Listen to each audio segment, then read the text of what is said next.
چاند نظر آ گیا۔ رمضان المبارک کی خوشخبری۔ رمضان کی آمد سے پہلے ہی علی اور حمزہ کے گھر میں ایک خوشگوار ماحول بن گیا تھا۔ سب نے مل کر گھر کی صفائی اور رمضان کے لیے منصوبہ بندی شروع کر دی۔ 29 شعبان کو مغرب کی نماز کے بعد پورا گھرانہ چھت پر جمع تھا اور نظریں آسمان پر جمی تھیں۔ علی، حمزہ، سعد، فاطمہ اور ہدا اپنے والدین، دادا دادی، چچا چچی اور کزنز کے ساتھ چاند دیکھنے میں مصروف تھے۔ وہ دیکھیں، چاند نظر آ گیا، حمزہ نے جوش سے اشارہ کیا۔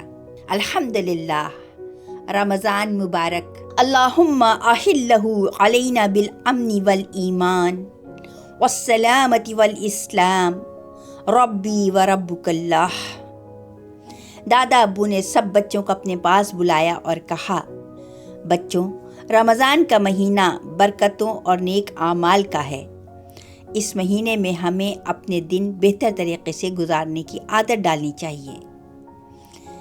اس کا پہلا عشرہ رحمت، دوسرا عشرہ مغفرت اور تیسرا عشرہ جہنم کی آگ سے نجات کا ہے۔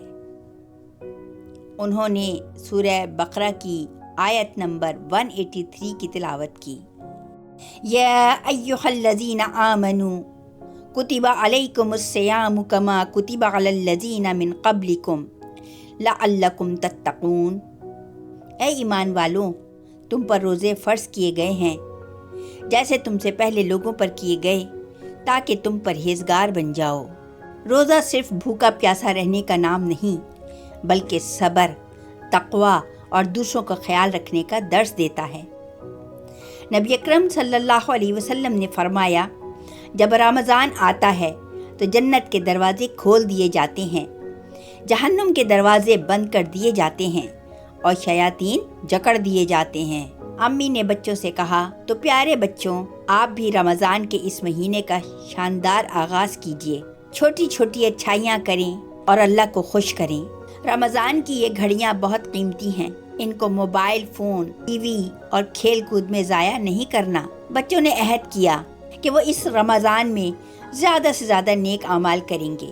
یہ سوچتے ہوئے علی اور حمزہ نے اپنے رمضان کے معمولات کی ایک فہرست بنائی: قرآن کی تلاوت، نماز باجماعت، والدین کی خدمت، بہن بھائیوں کے ساتھ حسن سلوک، ضرورت مندوں کی مدد۔ علی اور حمزہ نے پہلی بار مکمل روزہ رکھنے کا ارادہ کیا۔ رات کو مرد حضرات عشاء کی نماز اور تراویح کے لیے مسجد چلے گئے، جبکہ خواتین اور بچے گھر پر نماز اور تراویح پڑھنے لگے۔ ہدا حیرانی سے سب کو دیکھ رہی تھی، یہ سب اس کے لیے نیا تھا۔ رمضان کی پہلی سحری کے وقت علی اور اس کے بہن بھائی صبح بہت جلدی اٹھ گئے۔ وہ ابھی تک نیند میں تھے کہ دادا ابو اور دادی جان قرآن کی تلاوت کر رہے تھے۔ فجر سے پہلے گھر میں سحری کی خوشبو پھیلی ہوئی تھی۔ امی اور چچی نے مزیدار پراٹھے، انڈے، کباب اور چائے تیار کی۔ حمزہ نے نیند سے آنکھیں ملتے ہوئے کہا، اتنی صبح اٹھنا مشکل ہے۔ ابو جان مسکراتے ہوئے بولے، لیکن یاد رکھو، نبی کریم صلی اللہ علیہ وسلم نے فرمایا، سحری کھاؤ کیونکہ سحری میں برکت ہے۔ قرآن رمضان میں نازل ہوا اور اس مہینے میں اس کی تلاوت کرنے سے ہمیں بہت اجر ملتا ہے۔ دادا ابو نے بچوں کو بتایا۔ سعد، فاطمہ اور ہدا اسکول کے لیے تیار ہونے چلے گئے۔ فاطمہ نے کہا، میں اسکول میں اپنے دوستوں کو رمضان کی مبارکباد دوں گی۔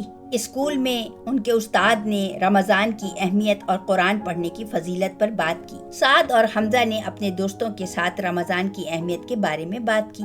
سعد کے دوست نے پوچھا، کیا تم روزے رکھو گے؟ سعد نے جواب دیا، ہاں، میں کوشش کروں گا اور ساتھ میں قرآن بھی یاد کروں گا۔ اسکول سے واپس آنے کے بعد بچے ظہر کی نماز پڑھ کر سو گئے، پھر اٹھے تو عصر کی نماز کے لیے مسجد گئے۔ گھر آ کر قرآن کی تلاوت کی اور اللہ سے سب کے لیے دعائیں کی۔ روزے کی حالت میں حمزہ کو پیاس محسوس ہوئی، مگر والدہ نے پیار سے سمجھایا، بیٹا، روزہ ہمیں صبر اور اللہ کی رضا سکھاتا ہے۔ افطار کے وقت سب مل کر تیار ہو گئے۔ حمزہ اور علی نے فروٹ چاٹ بنائی، ہدا نے کھجوروں کو ترتیب دیا، سعد نے شربت بنایا اور فاطمہ نے پلیٹیں سجائیں۔ افطار میں چھولے، دہی بڑے، فروٹ چاٹ اور پکوڑے تھے۔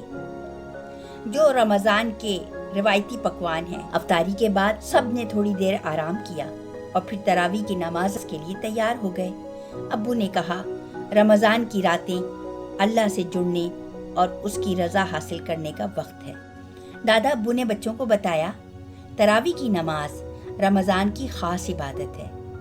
سب نے مل کر تراویح کی نماز ادا کی، استغفار کی اور اللہ کا شکر ادا کی۔